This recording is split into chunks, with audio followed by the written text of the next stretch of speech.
एक बार नारद जी की इच्छा हुई भगवान श्री राम से मिलने की और वो चल पड़े प्रभु श्री राम से मिलने के लिए। जब महल के बाहर पहुंचे तो हनुमान जी बाहर बैठे बैठे श्री राम को जप रहे थे। उन्होंने हनुमान जी से पूछा, प्रभु श्री राम कहाँ है? हनुमान जी बोले, अंदर ही बैठे हैं, बड़ी सी किताब ले रखी है और उसमें न जाने क्या लिख रहे हैं। नारद जी बोले, अच्छा चलो मैं देख के आता हूँ। अब गए अंदर, पहुंचे श्री राम के पास में, जाकर के प्रणाम किया। प्रभु ने कहा, बैठिए नारद जी। नारद जी बोले, प्रभु क्या लिख रहे हो? श्री राम बोले, नारद जी उन भक्तों के नाम लिख रहा हूँ जो रात दिन मुझे याद करते हैं, जिनकी जीभ के ऊपर हर समय मेरा नाम रहता है, जो हर वक्त मेरी भक्ति करते हैं। नारद जी बोले, अच्छा लाइए मुझे भी दिखाइए, देखूं तो सही कौन कौन से ऐसे भक्त हैं आपके। अब नारद जी ने जैसे ही किताब ली और उसके अंदर देखा तो सबसे ऊपर नारद जी का ही नाम लिखा हुआ था। अब तो नारद जी बड़े ही खुश हुए, बोले, प्रभु सबसे ऊपर मेरा ही नाम लिखा है? प्रभु बोले, हाँ, आप हर समय इतना याद करते हो मुझे, हर वक्त मेरे नाम को रटते रहते हो, तो आपका नाम तो सबसे ऊपर आना ही था।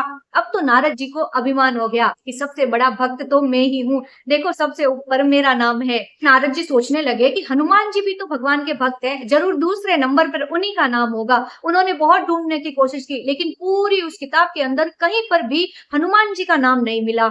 अब तो नारद जी से रहा नहीं गया, बोल पड़े, अरे प्रभु इसमें कहीं पर भी हनुमान जी का नाम नहीं आया है। प्रभु श्री राम बोले, नारद जी आप बैठिए, मुझे कुछ काम याद आ गया है, अभी वापस आता हूँ। और प्रभु उठ के चले जाते हैं। अब नारद जी से तो रहा ही नहीं जाए, उन्होंने फटाक से वो किताब उठाई और पहुंच गए हनुमान जी के पास। जाकर के बोला, अरे हनुमान जी ये देखिए कैसी भक्ति करते हैं आप, भगवान तो आपको भक्तों में गिनते ही नहीं है। हनुमान जी ने पूछा, ऐसे कैसे? ये देखिए इतनी बड़ी किताब है, इसमें भगवान उनके नाम लिखते हैं जो भगवान की रात दिन भक्ति करते हैं, रात दिन हर समय अपनी जीभ पे बस उन्हीं का नाम रखते हैं। और देखिए सबसे ऊपर तो मेरा नाम है, नारद का नाम है, मैं सबसे बड़ा भक्त हूँ, परंतु आपका नाम कहीं पर नहीं आया। हनुमान जी ने कहा, अरे ध्यान से देखिए नारद जी, कहीं ना कहीं तो मेरा नाम भी होगा। नारद जी बोले, मैंने पूरा देख लिया, आपका नाम कहीं पर भी नहीं है। ये प्रभु ने अच्छा नहीं किया कि आपका नाम नहीं लिखा। हनुमान जी बोले, कोई बात नहीं, हो सकता है प्रभु ने मुझे उस लायक नहीं समझा होगा, इसलिए मेरा नाम नहीं लिखा होगा। हो सकता है प्रभु को अभी तक मेरी भक्ति में कुछ त्रुटियां दिखाई देती होगी, कुछ गलतियां दिखाई देती होगी,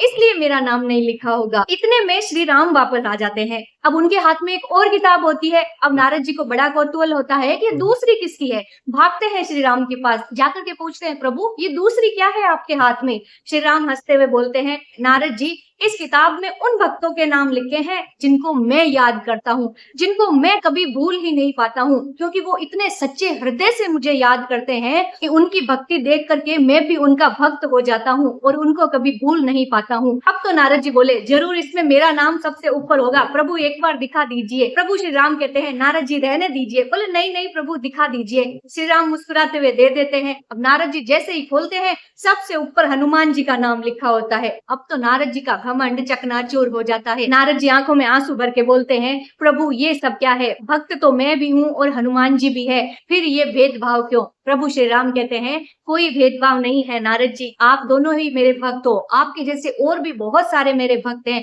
परंतु भक्ति भक्ति में फर्क होता है। एक भक्ति तो वो होती है जिसमें भक्त हर समय अपने मुंह से भगवान का नाम रटता रहता है, हर समय जीभ से भगवान का नाम लेता है, परंतु एक भक्ति वो होती है जिसमें भक्त अपने हृदय से कभी भगवान को बाहर निकाल ही नहीं पाता है। उसे सोते जागते बैठते उठते हर समय प्रभु का ही ध्यान रहता है और उनके मन में कभी ये अहंकार नहीं आता है कि मैंने इतनी भक्ति कर ली, मैंने इतना नाम रट लिया, मैं इतना जाप करता हूँ, इतना तप करता हूँ। ये अहंकार उनके मन में कभी नहीं आता है। वो सिर्फ रटने की भक्ति नहीं करते हैं, सच्चे हृदय से भक्ति करते हैं, और जो सच्चे हृदय से भक्ति करते हैं भगवान भी उनके भक्त बन जाते हैं। तो कहने का मतलब ये है कि अगर हम सच्चे हृदय से भगवान की भक्ति करते हैं, छल कपट ईर्ष्या अहंकार की भावना से मुक्त होकर के भगवान की भक्ति करते हैं, तो भगवान खुद उन भक्तों के भक्त बन जाते हैं। कहानी अच्छी लगे तो आगे शेयर जरूर करें सब। जय श्री राम।